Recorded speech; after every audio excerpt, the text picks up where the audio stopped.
咁我今日咧就要整翻個咧新手嘅 slime 教學啦。咁首先我哋就要將個白膠漿咧倒落去你個碗裏面啦。咁係適量啦，你想玩幾多就倒幾多啦。係，我係倒瀉咗啦。跟住因為咧 slime 裏面有少少嘅雜質啦，即係唔係 slime 係白膠漿裏面有少少雜質啦，你要均勻地攪拌佢哋啦，然後令佢哋嘅雜質 mix 埋一齊咧，就唔會咁容易起粒粒啦。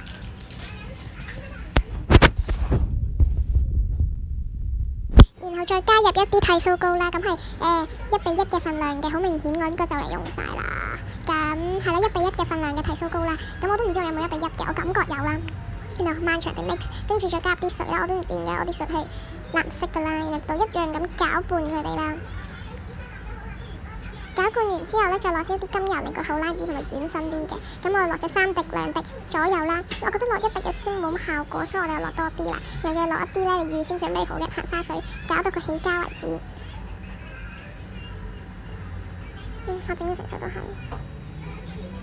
一直落少少地落，然後我哋就我抹翻嗰啲污糟嘢先。然後我哋咧因為好多筋啦，我都唔知點解，所以我哋就落翻少少甘油啦，可以一直咁拉，就可以拉走晒啲筋啦，唔知點解。同埋落翻啲甘油落去，令佢好拉啲啦，唔係嗰隻拉唔到啦嘛。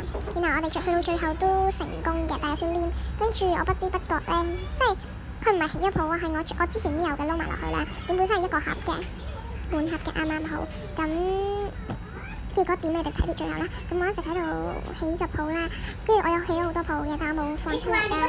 跟住我哋收翻落去先，跟住就起咗少少，呢個唔係起得好多啫。咁我哋下次見啦，拜拜。